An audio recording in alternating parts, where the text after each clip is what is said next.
Welcome to our YouTube channel Audio FM 143। Kartik की गाड़ी hotel paradise के बाहर आकर रुकी और वो तुरंत अपनी गाड़ी से बाहर निकलकर अंदर की तरफ जाने लगा, लेकिन फिर अचानक ही उसकी नज़र सामने खड़ी एक गाड़ी पर गई जिसे वो बहुत अच्छी तरह से पहचानता था। वो गाड़ी किसी और की नहीं, दिव्यांश की थी। दिव्यांश की गाड़ी वहां पर देखकर वो खुद से ही बोला, मुझे लगता है आज मुझे मिस्टर रावत से क्लियरली बात करनी ही होगी। अगर वो इस गलतफहमी में है कि चेरी से शादी का रिश्ता फिक्स होने के बाद मैं उसे छोड़ दूंगा, तो मुझे उनकी गलतफहमी को उनके दिमाग से निकालना होगा। एक बार ये मीटिंग अटेंड कर लूँ, उसके बाद उनसे भी मैं बहुत अच्छी तरह से बात करूंगा। ये बोलते हुए वो अंदर की तरफ आया, लेकिन अंदर आते ही उसकी नज़र चेरी पर गई जो सामने लिफ्ट एरिया की तरफ जा रही थी। चेरी को देखकर अब उसका दिमाग और भी ज़्यादा घूम गया। यहाँ वो उसे सुबह से कॉल कर रहा था, लेकिन चेरी उसका कॉल पिक नहीं कर रही थी और अब वो होटल पैराडाइज में दिव्यांश के साथ, ये जानकर ही उसका तन बदन जलने लगा था। वो तुरंत लिफ्ट एरिया की तरफ आया, लेकिन तब तक चेरी लिफ्ट के अंदर जा चुकी थी और लिफ्ट टॉप फ्लोर पर जा चुका था जो कि ओपन रूफ था। सुबह सुबह के वक्त वहाँ पर बहुत ही ज़्यादा दिलकश नज़ारा होता था। धूप इतनी ज़्यादा नहीं होती थी और वहाँ पर बहुत ही खूबसूरत सा व्यू बनाया हुआ था, तो वो सब बहुत अच्छा लगता था। कार्तिक गुस्से से कांपते हुए बोला, मेरा दिमाग खराब करके तुम दोनों यहाँ पर अपना खाना एंजॉय करने आए हो। Just wait a minute. ये बोलकर वो दूसरी लिफ्ट से ऊपर की तरफ आया, लेकिन ऊपर जाकर उसे चेरी और दिव्यांश कहीं नजर नहीं आए। वो गुस्से से कांपते हुए वापस नीचे की तरफ आया, लेकिन एक बार फिर से उसे वहां कोई नजर नहीं आया। वो तुरंत रिसेप्शन पर आया और चेरी के बारे में पूछने लगा, लेकिन रिसेप्शनिस्ट ने उसे कुछ भी बताने से मना कर दिया, ये बोलकर कि वो अपने गेस्ट की प्राइवेसी खराब नहीं कर सकते। कार्तिक ने उसे पैसों का ऑफर भी दिया, लेकिन उस रिसेप्शनिस्ट ने मना कर दिया। वहीं दूसरी तरफ चेरी दिव्यांश के साथ एक रूम में आई। दिव्यांश उसकी तरफ देखते हुए बोला, क्या हुआ? तुम ऐसे हैरानी से क्या देख रही हो? चेरी तुरंत बोली, आपने तो कहा था कि हम ओपन रूफटॉप एरिया में जा रहे हैं, लेकिन ये तो एक रूम है एवोकाडो। अगर हमें रूम में बैठकर ही ब्रेकफास्ट करना था तो हम घर पर ही कर लेते। दिव्यांश उसके बिल्कुल करीब हुआ और उसके गाल पर अपना हाथ रखकर बोला, तुम्हें ओपन रूफटॉप एरिया में ब्रेकफास्ट करना है? चेरी ने अपना चेहरा हाँ में हिलाया। दिव्यांश मुस्कुराते हुए बोला, अगर मेरी रेड कोई चीज़ चाहे और मैं ना करूँ, ऐसा कैसे हो सकता है? ये बोलकर वो उसका हाथ पकड़कर बाहर की तरफ आ गया और उसे ऊपर टॉप फ्लोर पर ले गया जो पूरा ओपन था। चेरी के चेहरे पर हल्की सी स्माइल आ गई। वही दिव्यांश बहुत अच्छी तरह से जानता था कि कार्तिक ने उन दोनों को देख लिया है। उसे प्रॉब्लम नहीं थी कार्तिक के आमने सामने होने में भी, लेकिन फिलहाल वो जो गेम खेल रहा था उसमें यूं छुपना छुपाना उसे काफ़ी दिलचस्प लग रहा था। कार्तिक नीचे पूरी तरह से फ्रस्ट्रेटेड हो चुका था। अब उसका मीटिंग अटेंड करने का भी मन नहीं कर रहा था। वो बाहर की तरफ आया तो चेरी और दिव्यांश की गाड़ी अभी भी खड़ी थी, इसलिए वो बाहर आकर अपनी गाड़ी में बैठा और वेट करने लगा कि कब दिव्यांश और चेरी वहां से बाहर निकले। वहीं दूसरी तरफ चेरी दिव्यांश के साथ अपना ब्रेकफास्ट एंजॉय कर रही थी। तकरीबन 1 घंटे बाद उनका ब्रेकफास्ट खत्म हुआ और वो दोनों बाहर की तरफ आए, लेकिन अब तक कार्तिक वहां से जा चुका था क्योंकि उसे एक इम्पॉर्टेंट कॉल आ गई थी।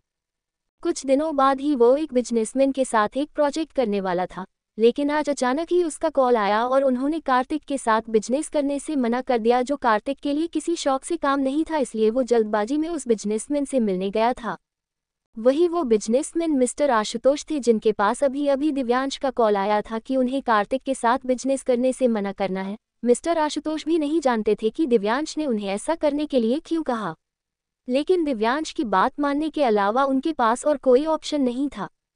वही चेरी और दिव्यांश वापस गाड़ी में बैठे और गाड़ी रावत मेंशन के लिए निकल गई। दिव्यांश ने चेरी को घर पर ड्रॉप किया और फिर खुद ऑफिस के लिए निकल गया। आज रात को उनका मेहंदी का फंक्शन होने वाला था, जिसमें कार्तिक और निहारिका की फैमिली भी आने वाली थी।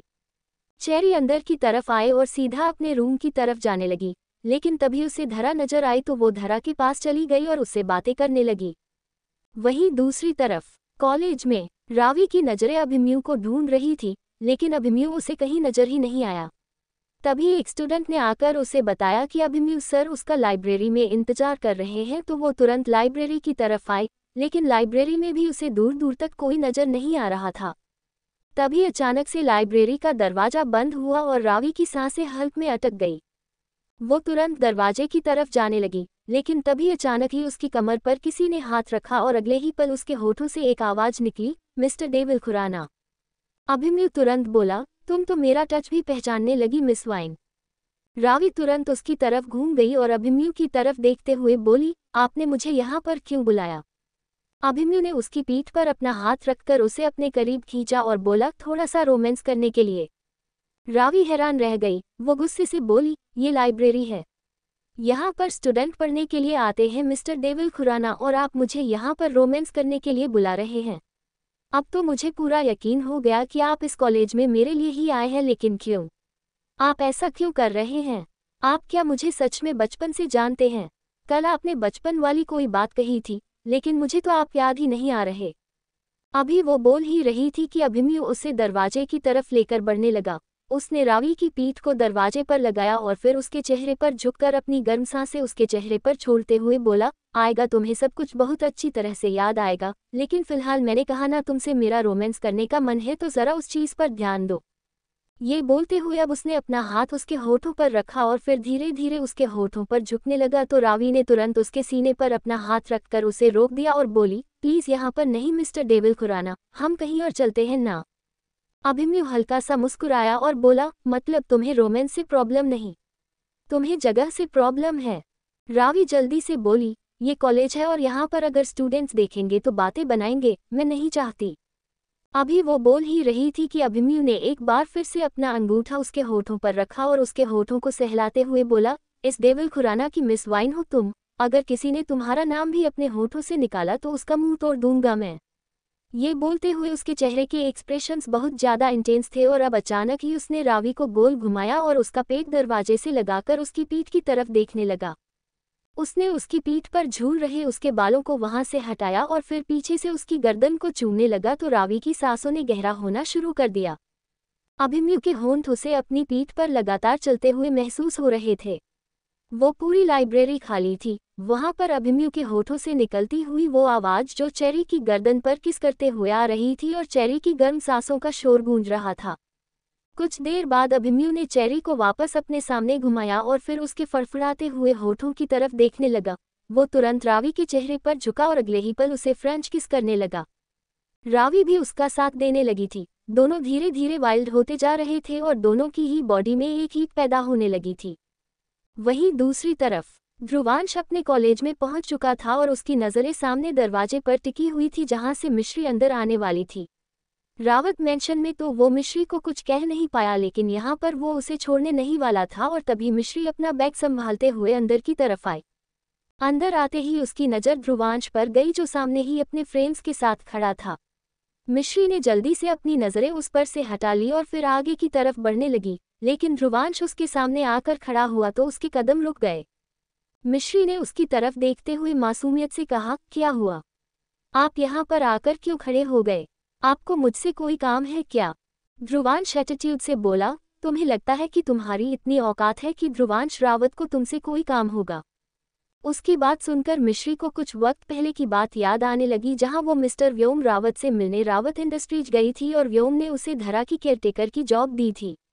खुद मिश्री को समझ नहीं आ रहा था कि व्योम ने उसे ये जॉब क्यों दी, क्योंकि जब उसने धरा को देखा था तो धरा बिल्कुल परफेक्ट फिट एंड फाइन थी। उसे केयरटेकर की जरूरत तो कहीं से भी नहीं थी, लेकिन उसने इस जॉब के लिए हाँ कर दिया क्योंकि सैलरी पूरी 1 लाख रुपए थी जो मिश्री के लिए बहुत मायने रखती थी। ध्रुवांश उसकी तरफ देखते हुए बोला, आखिरी वार्निंग दे रहा हूं मैं तुम्हें, मुझे और मेरे लोगों से दूर रहना। कल तो तुम रावत मेंशन आ गई, लेकिन आइंदा मैंने तुम्हें रावत मेंशन के आसपास या फिर मेरी फैमिली के आसपास देख लिया ना तो टांगे तोड़ दूंगा मैं तुम्हारी। ये जो तुम्हारा ड्रामा है ना, तुम कहीं और जाकर करना। ध्रुवांश रावत मूवीज और ड्रामा देखना बहुत पहले बंद कर चुका था।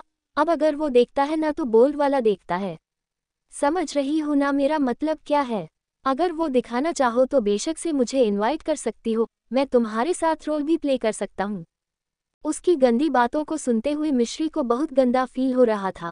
वो तुरंत अंदर की तरफ भाग गई और उसे भागते हुए देख ध्रुवांश की नजरें उस पर और भी ज्यादा गहरी हो गई थी। उसके चेहरे पर मिश्री के लिए नफरत साफ झलक रही थी। वही दूर खड़ी वन्या और लतिका ये सब देखते हुए तिरछा मुस्कुरा रही थी। मुंबई यूनिवर्सिटी। ध्रुवांश अपनी बात कहकर वहां से जा चुका था, लेकिन अब मिश्री सोच में पड़ गई थी क्योंकि अभी कुछ वक्त पहले ही वो व्योम रावत से मिलकर आ रही थी और व्योम ने उसे धरा की पर्सनल केयरटेकर बनने का ऑफर दिया था और मिश्री ने वो ऑफर एक्सेप्ट भी कर लिया था और एडवांस में 50,000 भी ले लिए थे क्योंकि उसे अपने बाबा की हेल्प करनी थी।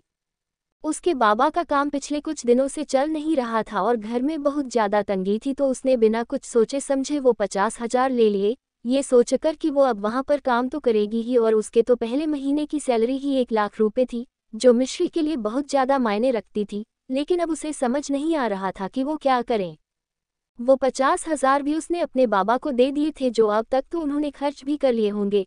काम न चलने की वजह से उन्होंने काफी लोगों से कर्ज ले रखा था जो अब उन्हें चुकाना था और मिश्री खुद उन्हें बोलकर आई थी कि वो इन 50,000 रुपयों से वो सारा कर्जा चुका दे।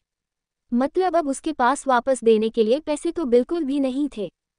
वो खुद से ही बोली, अब मैं क्या करूंगी? मुझे अगर मिसेज रावत का ख्याल रखना है तो मुझे उनके घर तो जाना ही होगा, लेकिन ध्रुवांश तो मुझे धमकी देकर गए हैं कि मैं उनके आसपास या फिर उनके घर वालों के आसपास भी नहीं आनी चाहिए हूं, तो अब मैं क्या करूंगी? ये बोलते हुए उसके चेहरे पर परेशानी झलक रही थी। तभी उसके फोन पर एक अननोन नंबर से कॉल आया। उसने वो कॉल रिसीव किया। सामने से धरा की आवाज आई, तुम अपनी जॉब पर कब आ रही हो मिश्री? मिश्री ने हैरानी से पूछा, आप कौन बोल रही है? धरा मुस्कुराते हुए बोली, तुमने मेरी आवाज पहचानी नहीं क्या? अभी कुछ वक्त पहले ही तो हमने एक साथ कॉफी पी थी। अब मिश्री को समझ में आया कि सामने फोन पर कौन है। वो धीमे से बोली, मैं जल्दी ही आ जाऊंगी आंटी जी, बस कॉलेज में थोड़ा सा काम है। 2 लेक्चरर्स अटेंड करने हैं, उसके बाद मैं सीधा रावत मेंशन ही आऊंगी। धरा मुस्कुराते हुए बोली, थोड़ा जल्दी आना क्योंकि आज घर में फंक्शन है, तो मैं चाहती हूँ कि तुम उसमें भी मेरी हेल्प करो। हाँ, जानती हूँ तुम मेरी पर्सनल केयर टेकर हो, तुम्हें सिर्फ मेरी हेल्थ का ख्याल रखना है, लेकिन अगर मैं खुश रहूंगी तो मेरी हेल्थ भी अच्छी रहेगी, है ना? ये बोलते हुए वो किसी तरह मिश्री को रावत मेंशन आने के लिए कन्वेंस कर रही थी और मिश्री मान भी गई थी। वो फीका सा मुस्कुरा कर बोली, मैं 3 बजे तक आ जाऊंगी आंटी जी।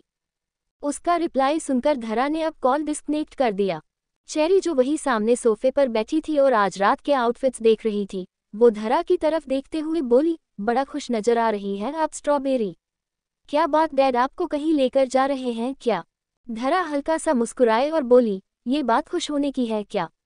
अगर तुम्हारे डैड मुझे लेकर जाएंगे तो वो मेरे लिए कोई खुशी की बात नहीं बल्कि सदमे की बात होगी। खुश तो मैं ये सोच कर हो रही हूँ कि आज घर पर मिश्री आएगी। चेरी हैरानी से बोली, अब ये मिश्री कौन है? धरा कुछ सोचते हुए बोली, अभी तो फिलहाल वो मिश्री ही है, लेकिन कब वो मिश्री से कुछ और बन जाए कुछ कहा नहीं जा सकता। चेरी का अब दिमाग घूमने लगा था। वो हंसते हुए बोली, आप और आपकी बातें स्ट्रॉबेरी, सच में आप कहती है कि एवोकाडो आप पर नहीं बल्कि डैड पर गए हैं, लेकिन वो आप पर भी गए हैं। जिस तरह से आप अपनी बातों के जाल में मुझे फंसाती है ना, वैसे एवोकाडो भी वही करते हैं। अभी वो बोल ही रही थी कि तभी कार्तिक अंदर की तरफ आया और बोला, कुछ ज्यादा ही बिजी हो क्या तुम चेरी? उसकी आवाज सुनकर चेरी और धरा दोनों हैरान रह गई थी। चेरी की नजरें कार्तिक पर गई और उसका गला सूखने लगा। कार्तिक अंदर की तरफ आते हुए बोला, कितने वक्त से मैं तुम्हें कॉल कर रहा हूँ चेरी, लेकिन तुम हो कि मेरा कॉल रिसीव ही नहीं कर रही और अब यहाँ पर तुम मिसेज रावत से बातें कर रही हो। मुझे नहीं पता था कि तुम्हारी लाइफ में बाकी सब लोगों से बात करना जरूरी है, सिर्फ एक मुझे छोड़कर जो कि तुम्हारा होने वाला पति है। धरा के चेहरे का रंग भी थोड़ा उड़ा हुआ था। वो तो बस ये सोच रही थी कि दिव्यांश ना आ जाए, वरना दिव्यांश आया और उसने कार्तिक को यूं चेरी से बात करते हुए देखा तो बात बहुत बिगड़ जाएगी। चेरी अपनी जगह से उठी और कार्तिक के सामने आकर बोली, आप मुझे गलत समझ रहे हैं मिस्टर अवस्थी। कार्तिक तुरंत बोला, तो सही क्या है वो तुम मुझे समझा दो। चेरी कुछ बोलती उससे पहले ही कार्तिक बोला, सुबह से मैं तुम्हें कॉल कर रहा हूँ, कल रात भी मैं तुमसे बात करने के लिए तुम्हारे रूम में आया लेकिन तुमने दरवाजा नहीं खोला। इसका मतलब तो यही है ना कि मैं तुम्हारे साथ जबरदस्ती कर रहा हूँ, जो मैं बिल्कुल नहीं करना चाहता। अगर मुझसे बात करने में ही तुम्हें इतनी प्रॉब्लम है तो शादी के बाद मेरे साथ तुम रहोगी कैसे? और मैं नहीं चाहता कि शादी के बाद मेरी बीवी से किसी तरह की कोई लड़ाई हो, इसलिए पहले ही सोच लो चेरी कि तुम ये शादी करना भी चाहती हो या नहीं। उसका सवाल सुनकर चेरी का मन कर रहा था कि वो अभी इसी वक्त कह दे कि उसका कार्तिक से शादी करने का बिल्कुल मन नहीं, और अगर मन है भी तो दिव्यांश उसकी शादी कार्तिक से तो बिल्कुल नहीं होने देगा। जब उसने उसकी एंगेजमेंट कार्तिक से नहीं होने दी तो शादी तो वो कैसे ही होने देता। लेकिन वो कुछ कहती उससे पहले ही एक सर्वेंट वहां पर आया और एक फोन चेरी की तरफ बढ़ाते हुए बोला, आपका फ़ोन ठीक हो गया है मैम साहब, आप चेक कर लीजिए। इसकी स्क्रीन भी ठीक हो गई है और इसकी जो आवाज़ नहीं आ रही थी वो भी अब बिल्कुल ओके है। धरा और चेरी उस सर्वेंट की तरफ देखती रह गई। चेरी को तो कुछ समझ नहीं आ रहा था कि उसका फ़ोन खराब कब हुआ, और अगर खराब हुआ भी तो उसने सही होने कब दिया। लेकिन उसने उस सर्वेंट के हाथों से वो फ़ोन चुपचाप ले लिया और फिर अगले ही पल उसे समझ आया कि वो सर्वेंट वहाँ पर किसने भेजा। वो कार्तिक की तरफ देखते हुए बोली, एक्चुअली मैं आपको बताना भूल गई थी मिस्टर अवस्थी कि मेरा फ़ोन खराब हो गया था। वो एक्चुअली कल एंगेजमेंट के फंक्शन में कब मेरा फ़ोन मेरे हाथ से गिर गया मुझे पता ही नहीं चला, इसलिए मैं आपका कॉल रिसीव नहीं कर पाए। और रही बात, इसके आगे वो कुछ कहती उससे पहले ही कार्तिक बोला, और रही बात आज की, तो आज तो तुम ब्रेकफास्ट में बिजी थी ना दिव्यांश के साथ, होटल पैराडाइस में ब्रेकफास्ट करने गई थी ना। चेरी के चेहरे का अब रंग उड़ गया। उसे नहीं पता था कि कार्तिक को ये बात पता होगी, लेकिन अभी भी चेरी कुछ कहती उससे पहले ही दिव्यांश अंदर की तरफ आया और बोला, क्या बात मिस्टर अवस्थी, आपकी अभी चेरी से शादी भी नहीं हुई और आप तो उससे इतने सवाल जवाब करने लगे, उस पर इतनी रोक टोक लगाने लगे। इतनी रोक टोक लगाना भी अच्छी बात नहीं है मिस्टर अवस्थी। ये बोलते हुए दिव्यांश बिल्कुल चेरी के पास आकर खड़ा हो गया। उसने अपनी पॉकेट में अपने हाथ डाले हुए थे। दिव्यांश की बात पर कार्तिक को और भी ज्यादा गुस्सा आने लगा। वो तुरंत बोला, क्यों? मैं चेरी से कोई सवाल नहीं कर सकता क्या? बेशक से अभी हम दोनों की शादी नहीं हुई, लेकिन उसका होने वाला पति हूं मैं, क्या मेरा इतना भी हक नहीं बनता? उसकी बात पूरी होती उससे पहले ही दिव्यांश बोला, और मैं उसका बचपन का दोस्त हूँ, क्या मेरा इतना हक नहीं बनता कि मैं अपनी बचपन की दोस्त के साथ ब्रेकफास्ट पर जा सकूं? आपको कोई प्रॉब्लम है क्या मिस्टर अवस्थी? एक्चुअली अगर आपको प्रॉब्लम है भी तो मुझे फर्क नहीं पड़ता, लेकिन प्रॉब्लम इस बात से है कि आप इतने नैरो माइंडेड सोच वाले निकलेंगे ये मुझे अंदाजा नहीं था। वरना मैं चेरी को पहले ही बोल देता कि वो इस शादी के बारे में 2 बार सोच ले। उसकी बातों से कार्तिक का तो पता नहीं, लेकिन चेरी का दिमाग पूरी तरह से घूम गया था और साथ ही साथ धरा का भी। उन दोनों को तो समझ ये नहीं आ रहा था कि अगर दिव्यांश को चेरी पर अपना हक जताना है, उसे किसी और का होने भी नहीं देना, उसे अपने करीब रखना है और उसे लोगों से प्रोटेक्ट भी करना है, लेकिन खुद टॉर्चर करना है, तो दिव्यांश ये सब कुछ कर क्यों रहा है? कार्तिक दिव्यांश की तरफ देखते हुए बोला, मेरी सोच खराब नहीं है मिस्टर रावत, एक्चुअली आजकल माहौल खराब है। आप तो जानते ही हैं आजकल की दुनिया में क्या कुछ नहीं होता, और मैं नहीं चाहता कि मेरी होने वाली बीवी को किसी भी तरह की कोई प्रॉब्लम। उसकी बात पूरी होती उससे पहले इस बार एक बार फिर से दिव्यांश बोला, आप रहने दीजिए मिस्टर अवस्थी, आपको चेरी की इतनी फिक्र करने की जरूरत नहीं है। आई मीन शादी से पहले तो बिल्कुल भी नहीं, शादी के बाद जितनी मर्जी फिक्र कीजिएगा, मुझे कोई प्रॉब्लम नहीं, लेकिन फिलहाल के लिए आप चेरी को मुझ पर छोड़ दीजिए। मैं ना सिर्फ उसका दोस्त हूँ बल्कि वो इस घर में रहती है, रावत मेंशन में, और रावत मेंशन की सिक्योरिटी और वहाँ रहने वाले लोगों की प्राइवेसी को मेंटेन कैसे करना है ये मैं बहुत अच्छी तरह से जानता हूँ। वेल, अगर अब आप बुरा ना माने तो क्या मैं चेरी को अपने साथ ले जाऊं? कार्तिक, धरा और चेरी तीनों की आंखें बड़ी हो गई। दिव्यांश हल्का सा मुस्कुराया और बोला, वो एक्चुअली रात को मेहंदी का फंक्शन है और मैं निहारिका को हमारी मेहंदी पर कोई गिफ्ट देना चाहता हूँ, और आप तो जानते हैं कि लड़कियाँ कितनी चूजी होती हैं। मैं चाहता हूँ कि मेरी होने वाली बीवी के लिए मैं जो भी गिफ्ट लूँ उसमें चेरी मेरी हेल्प करे। तुम मेरी हेल्प करोगी ना चेरी? ये बोलते हुए अब उसने चेरी की तरफ देखा और चेरी को तो समझ नहीं आया कि वो कहे तो कहे क्या। उसके लिए तो आगे कुआं और पीछे खाई थी, लेकिन खाई तो कार्तिक था। आगे जो कुआं था वो हद से ज्यादा गहरा था, मतलब दिव्यांश हद से ज्यादा खतरनाक था। वो कार्तिक की तरफ देखकर हल्का सा मुस्कुराते हुए बोली, मिस्टर अवस्थी को भला क्या ही प्रॉब्लम होगी? उन्हें मुझ पर ट्रस्ट है तो मुझे नहीं लगता वो मुझे रोकेंगे, है ना मिस्टर अवस्थी? कार्तिक अब कुछ बोल ही नहीं पाया। वो यहाँ पर चेरी को सुनाने आया था, लेकिन यहाँ आकर वो खुद ही दिव्यांश की गोल गोल बातों में फंस गया था। वो चेरी की तरफ देखते हुए बोला, अपना ख्याल रखना, मैं चलता हूँ, मुझे एक इम्पॉर्टेंट मीटिंग में जाना है। ये बोलकर उसने एक नज़र दिव्यांश की तरफ देखा और उसकी नज़र में ही गुस्सा साफ झलक रहा था। दिव्यांश के चेहरे पर डेविल स्माइल आ गई। उसके जाने के बाद अब उसने चेरी की तरफ देखा जो पूरी तरह से फ्रस्ट्रेटेड नजर आ रही थी। धरा दिव्यांश की तरफ देखते हुए बोली, क्यों कर रहे हो तुम ये सब कुछ? दिव्यांश हल्का सा मुस्कुरा कर बोला, मैंने क्या किया मॉम? धरा गुस्से से बोली, ये तुम भी जानते हो दिव्यांश कि तुम क्या कर रहे हो? अभी वो बोल ही रही थी कि दिव्यांश ने अब चेरी की तरफ देखा और बोला, चले। चेरी हैरानी से बोली, कहाँ जाना है एवोकाडो? दिव्यांश बड़ी ही इंटेंस वॉइस में बोला, फार्म हाउस। उसका जवाब सुनकर एक पल के लिए तो चेरी के बदन में कट कर दौड़ गया था। उसने तुरंत धरा की तरफ देखा जो अपनी नजरों को झुकाते हुए वहां से चली गई। अब वो भी इतना तो जानती थी कि दिव्यांश अगर चेरी को फार्म हाउस लेकर जा रहा है तो क्यों ही लेकर जा रहा होगा।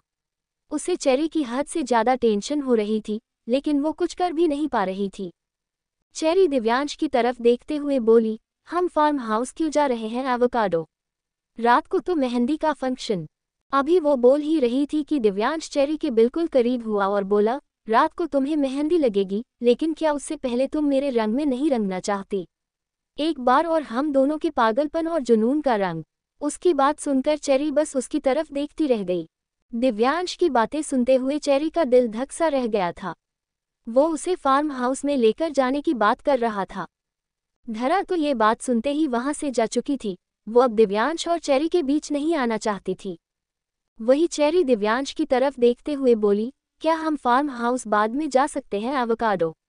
शाम को हमारी मेहंदी का फंक्शन है और मुझे उसके लिए प्रिपरेशन करनी है। अभी वो बोल ही रही थी कि दिव्यांश तुरंत बोला, तुम मुझे मना कर रही हो रेड?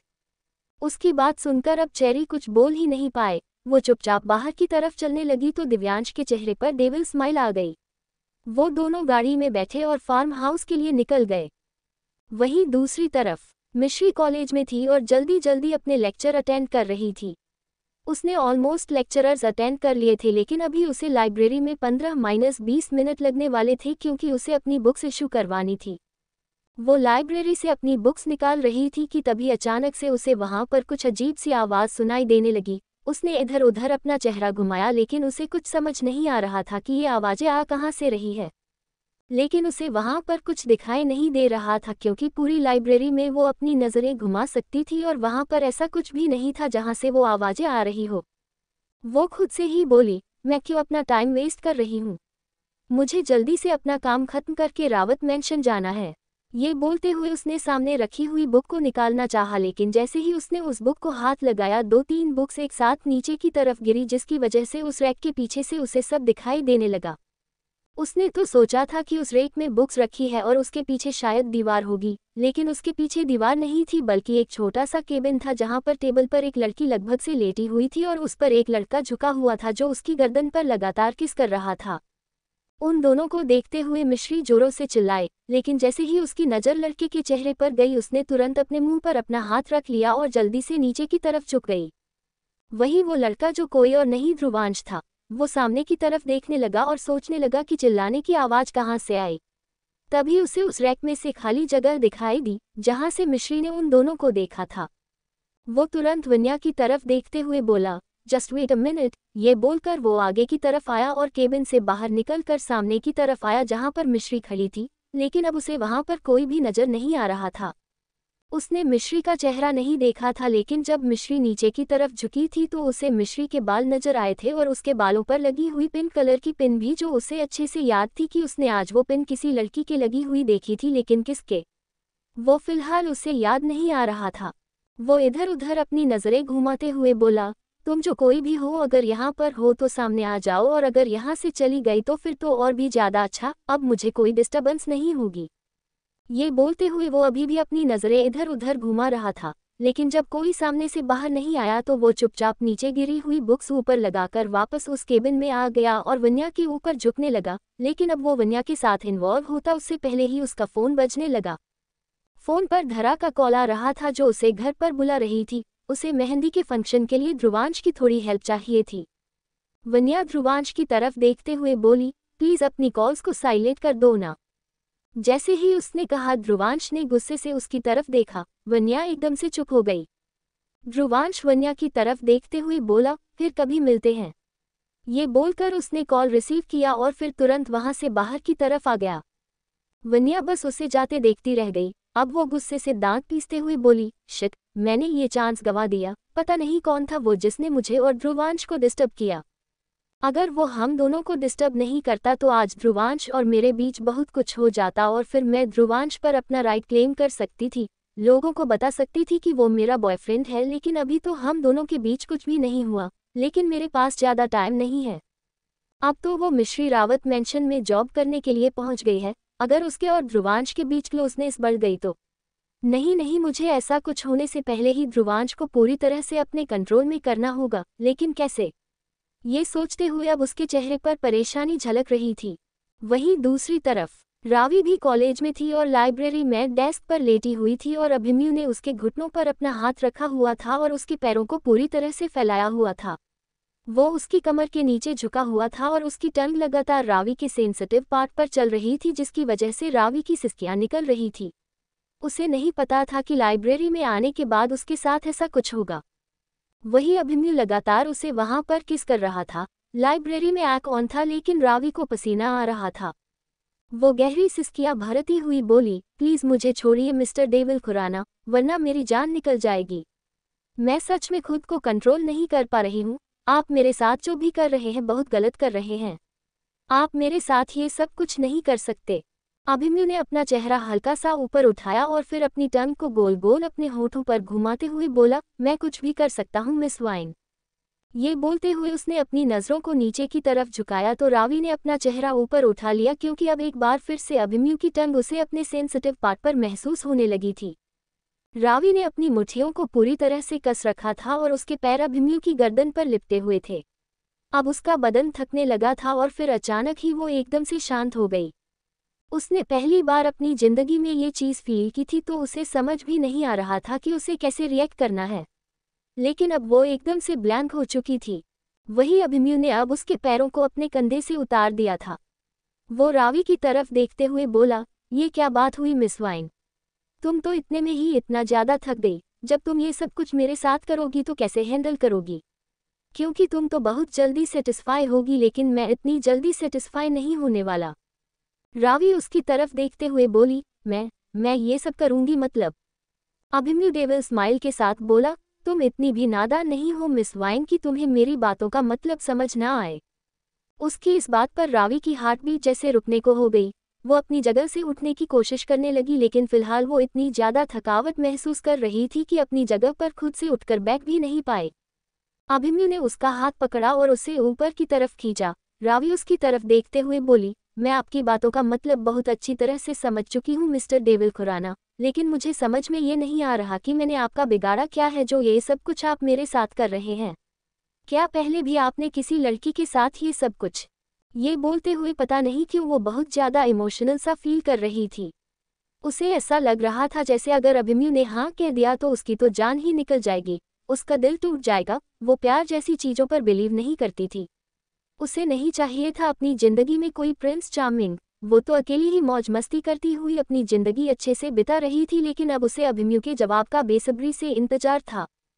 लेकिन अभिमन्यु ने जवाब देने की बजाय उसके सिर के पीछे अपना हाथ रखा और उसके बालों को कसकर मुट्ठी में जकड़ लिया। वो रावी के चेहरे पर झुकते हुए बोला, तुमसे प्यार से बात करने लगा हूँ मिस वाइन, तो तुम तो अपनी लिमिट भूलती जा रही हो। लेकिन भूलो मत कि अगर मैं प्यार से बात कर सकता हूँ तो ये जो तुम मुझे मिस्टर देविल खुराना कहती हो ना, मैं सच में देविल बन भी सकता हूँ। आइंदा अगर मुझसे इस तरह की बात की तो जान ले लूँगा मैं तुम्हारी। ना मैंने खुद कभी किसी की तरफ नज़र उठा कर देखा और ना ही तुम्हें देखने दूंगा। अगर गलती से भी किसी पर नज़र डाली तो आंखें निकाल लूँगा मैं तुम्हारी। उसकी धमकी सुनकर रावी के रोंगटे खड़े हो गए थे। उसका गला सूखने लगा था और उसके होंठ फड़फड़ाने लगे थे। अभिमन्यु उसके होठों की तरफ देखते बोला, खुद को टेस्ट करना चाहोगी क्या? ये बोलते हुए अब उसके चेहरे पर इंटेंस स्माइल थी, लेकिन रावी तो कुछ बोल ही नहीं पाई क्योंकि अभिमन्यु ने उसके बालों को कसकर पकड़ा हुआ था। लेकिन अब वो चाहकर भी कुछ बोल नहीं सकती थी, क्योंकि अब तो उसने अपने होठों से रावी के होठों पर पूरी तरह से कब्जा जमा लिया था और उसे फ्रेंच किस करने लगा था। रावी के हाथ अब उसके कंधों पर आ गए और उसके पैर ना चाहते हुए भी अभिमन्यु की कमर से लिपट गए। वहीं दूसरी तरफ दिव्यांश चेरी को लेकर फार्म हाउस में पहुंच चुका था और उसने चेरी को बेड पर बिठाया हुआ था और उसके हाथ उसने बंधे हुए थे। चेरी को समझ नहीं आ रहा था कि दिव्यांश आखिर उसके साथ करना क्या चाहता है। उसने उसके हाथों को क्यों बांधा हुआ है। लेकिन तभी दिव्यांश बाहर से अंदर की तरफ आया और उसके चेहरे पर डेविल एक्सप्रेशन थे। पता नहीं क्यों, लेकिन चेरी को ऐसा लग रहा था जैसे कुछ तो गड़बड़ है।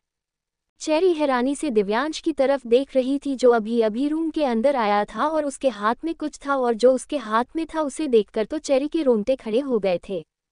दिव्यांश के हाथ में टैटू मशीन थी और वो अब सीधा बेड पर आया और आकर चेरी के सामने बैठ गया। चेरी के हाथ बंधे हुए थे। वो कांपती हुई आवाज में बोली, ये आप क्या कर रहे हैं एवोकाडो?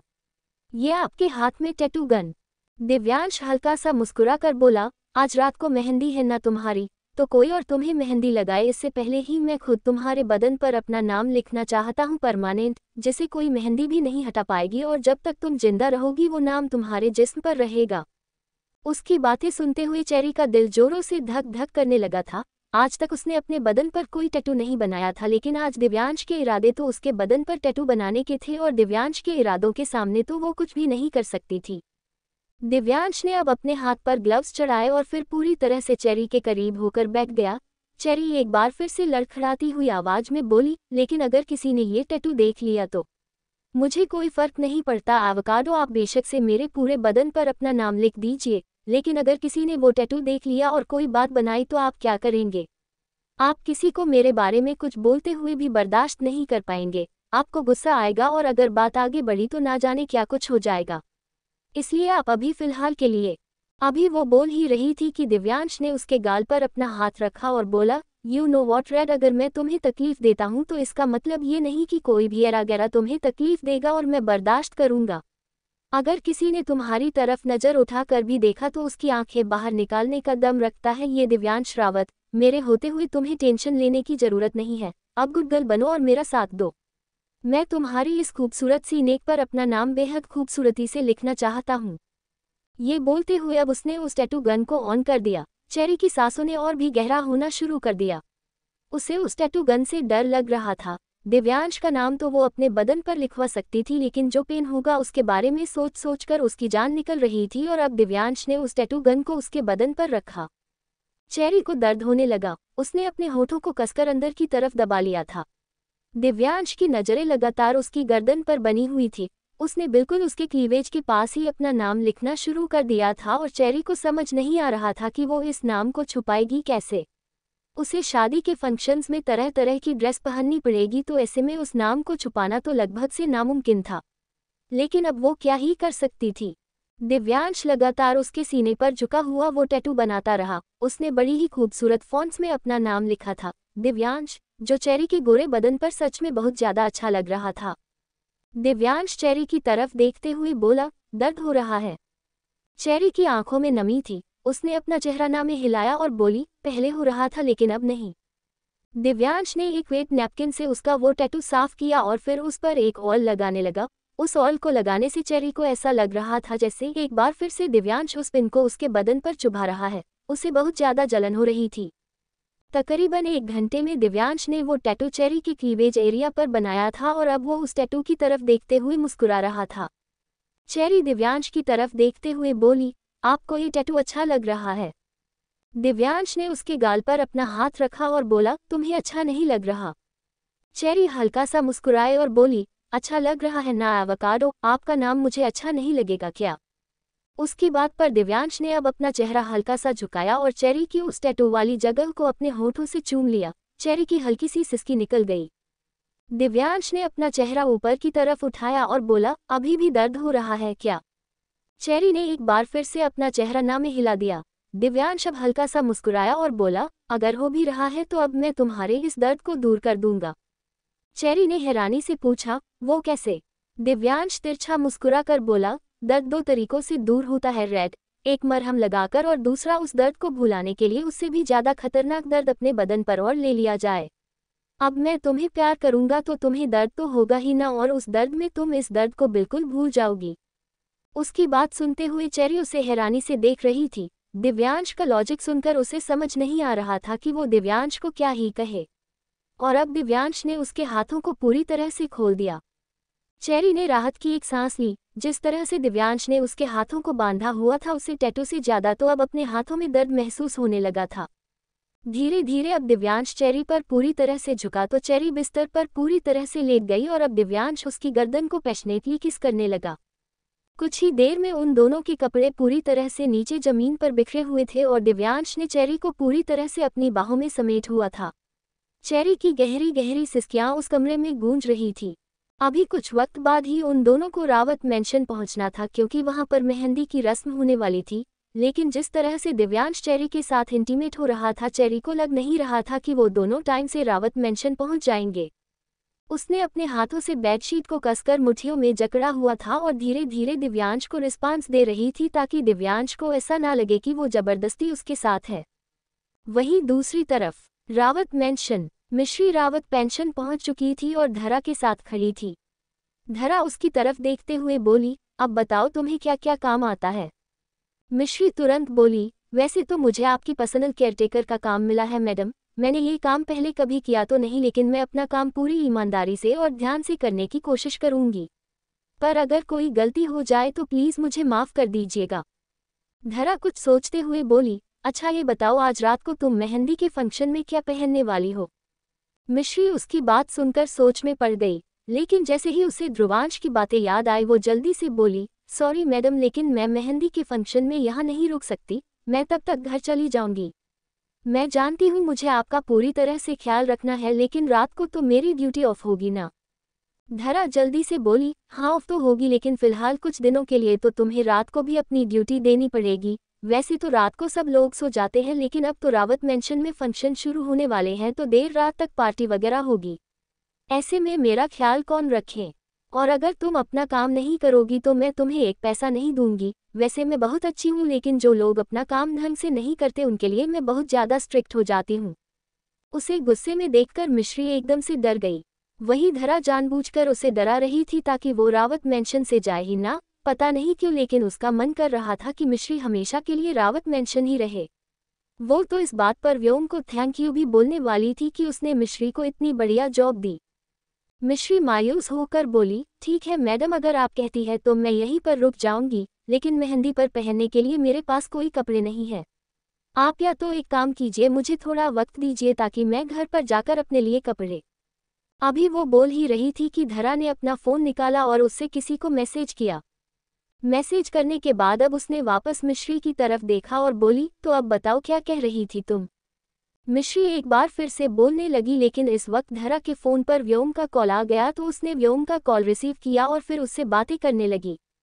उन दोनों की पर्सनल बातें चलते हुए देख मिश्री अब वहां से साइड हो गई। तकरीबन 15-20 मिनट बाद ही दो लड़कियां रावत मेंशन में आई और धरा के सामने आकर खड़ी हो गई। धरा ने अपनी नज़रों को इधर उधर घुमाया तो देखा मिश्री सामने ग्लास फिश एक्वेरियम के पास खड़ी थी और अपनी उंगलियों से उस कांच को छू रही थी। वो बार बार साइड में रखे हुए छोटे छोटे दानों को ऊपर से डालती तो वो मछलियां जंप लगाते हुए ऊपर की तरफ आती और फिर अपना खाना खाने लगती। धरा ने गुस्से से कहा, तुम यहाँ पर ये सब करने आए हो क्या। उसका गुस्सा देखकर मिश्री एकदम से डर गई। वो जल्दी से उसके सामने आकर खड़ी हुई और बोली, सॉरी मैडम, लेकिन वो आप फ़ोन पर सर से बात कर रही थी तो। उसकी बात पूरी होती उससे पहले ही धरा ने एक बार फिर से गुस्से से कहा, चलो इनको अपना साइज दो। मिश्री ने हैरानी से उन दोनों लड़कियों की तरफ देखा जो उसे ही देख रही थी, लेकिन उसे समझ नहीं आ रहा था कि उसे अपना साइज उन दोनों लड़कियों को क्यों बताना है। वो धरा की तरफ देखते हुए कुछ पूछती उससे पहले ही धरा अपनी जगह से उठी और बोली, चुपचाप इन्हें अपना साइज बताओ और फिर जाकर मेरे लिए कॉफ़ी बनाकर लेकर आओ, और हाँ काफ़ी 2 कप बनाना। मुझे अकेले काफ़ी पीना पसंद नहीं तो तुम्हें भी मेरे साथ पीनी पड़ेगी, और अगर नहीं पियोगी तो मैं जॉब से निकाल दूंगी।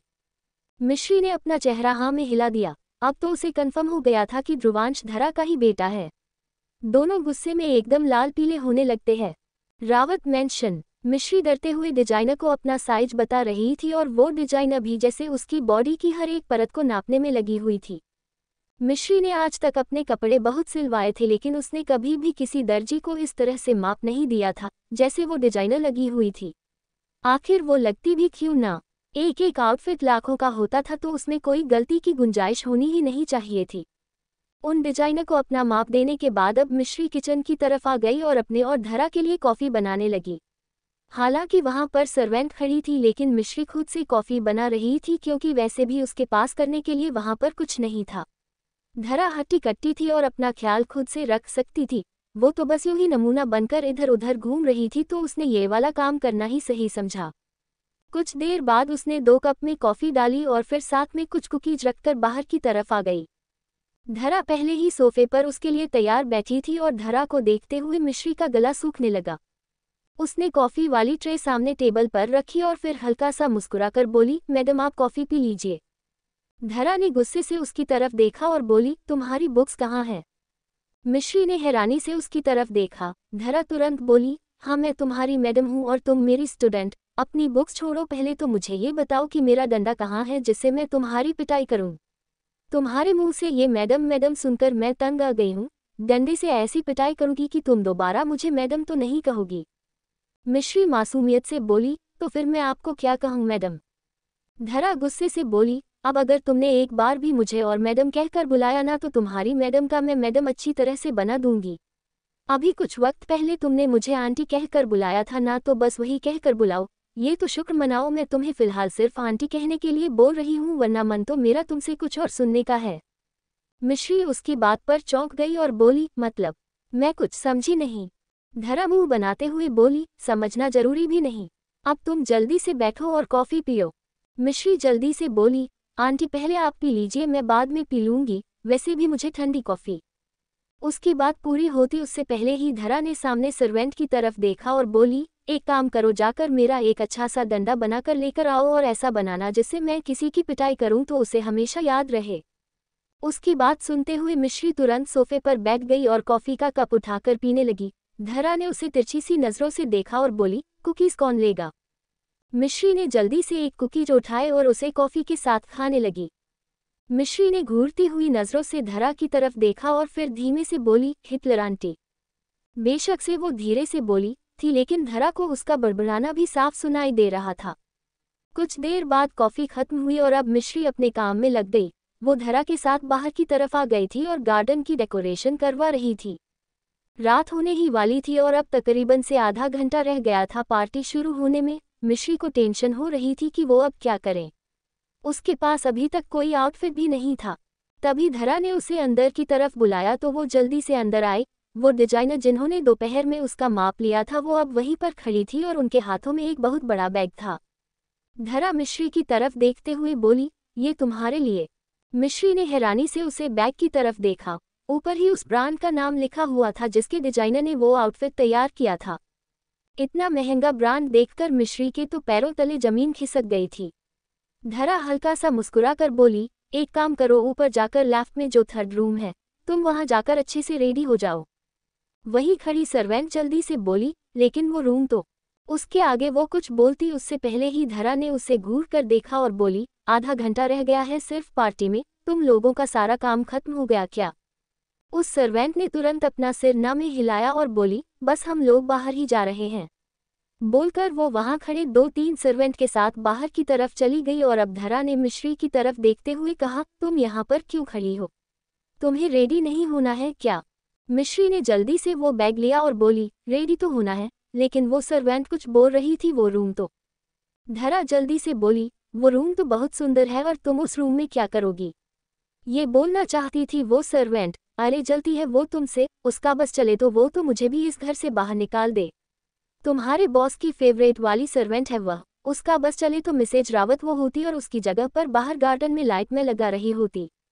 पर ये तो ढीठ हूँ मैं, अपना छोड़ती नहीं, इसीलिए यहाँ पर टिकी हुई हूँ। मिश्री धीमे से बोली, लेकिन सर ऐसे लगते तो नहीं है, लगता तो यही है कि वो आपको बहुत प्यार करते हैं। आपको कोई प्रॉब्लम नहीं है, लेकिन फिर भी उन्होंने मुझे आपकी केयर टेकर के तौर पर रखा है। साफ पता चलता है कि वो आपका कितना ख्याल रखते हैं। धरा मुंह बनाते हुए बोली, उतना खून भी पीते हैं वो मेरा। अब तुम जाओ, जल्दी से तैयार हो जाओ वरना मैं डंडा मंगवाऊं। मिश्री उसकी बात सुनकर जल्दी से ऊपर की तरफ भाग गई। धरा हंसने लगी। अब उसने जल्दी से अपना फोन उठाया और ध्रुवांश को कॉल लगा दिया। सामने से ध्रुवांश ने कॉल उठाया तो धरा गुस्से से बोली, पार्टी शुरू होने में सिर्फ आधा घंटा रह गया है, तुम कहाँ हो ध्रुवांश? ध्रुवांश गाड़ी ड्राइव करते हुए बोला, घर के पास ही हूँ मॉम, बस घर ही आ रहा हूँ और डोंट वरी, मैं आधे घंटे के अंदर अंदर रेडी हो जाऊंगा। तो आप हाइपर होना बंद कीजिए और अगर आपको अपना गुस्सा उतारना है तो प्लीज़ डैड को कॉल कीजिए। मैं ये सब चीज़ हैंडल नहीं करता, मुझसे तो मेरा खुद का गुस्सा हैंडल नहीं होता, आपका क्या ही हैंडल करूं? ध्रुवांश की बात पर धरा मुंह बनाते हुए बोली, तुम्हें तो फ़ोन करके मैंने गलती की। सिर्फ फ़ोन ही नहीं, तुम्हें तो पैदा करके भी मैंने गलती की है। ये बोलकर उसने कॉल डिस्कनेक्ट कर दिया और ध्रुवांश अपने फ़ोन की तरफ देखता ही रह गया। वहीं दूसरी तरफ रावी अभिमन्यु के साथ गाड़ी में थी और अभिमन्यु उसे रावत मेंशन छोड़ने आ रहा था। वो गुस्से से अभिमन्यु की तरफ देख रही थी। अभिमन्यु ने उसकी थाई पार्ट पर अपना हाथ रखा और बोला, रिलैक्स मिस वाइन, तुम पार्टी से पहले पहले घर पहुंच जाओगी। रावी गुस्से से बोली, ओह रियली? सिर्फ घर पर पहुंचना ही सब कुछ नहीं होता है, पार्टी शुरू होने वाली होगी। मेहंदी का फंक्शन है मिस्टर देवल खुराना, और आपको भी पता है लड़कियों को तैयार होने में कितना वक्त लगता है। अगर मैं टाइम से रेडी नहीं हुई ना तो मैं बता रही हूँ, मैं अपने हाथों से आपका मुंह नोच लूंगी। अभिमन्यु ने नजरें घुमाकर उसकी तरफ देखा और बोला, अपने हाथों से तुम कुछ और भी नोच सकती हो मिस वाइन। अगर तुम कहो तो मैं अपनी जेब खोलूं। उसकी बात सुनकर रावी उसकी तरफ देखती रह गई। अब उसने गुस्से से मुंह बनाया और अपना चेहरा दूसरी तरफ घुमा लिया। वही अभिमन्यु के चेहरे की डेविल स्माइल और भी ज्यादा लंबी हो गई थी। धरा भी रावी के लिए परेशान हो रही थी और अब उसने भी रावी को कॉल किया, और जब रावी के फ़ोन पर धरा को कॉल आया तो रावी की और भी ज़्यादा खस्ता हालत होने लगी। वो एक बार फिर गुस्से से अभिमन्यु की तरफ देखने लगी और अभिमन्यु उसके फ़ोन को देखकर हल्का सा मुस्कुराया और अगले ही पल उसने रावी के हाथ से फ़ोन लिया और फिर कॉल रिसीव करते हुए अपने कान से लगा लिया। रावी के होश उड़ गए। अभिमन्यु हल्का सा मुस्कुरा कर बोला, हेलो। सामने से धरा उसकी आवाज़ सुनकर चौंक गई।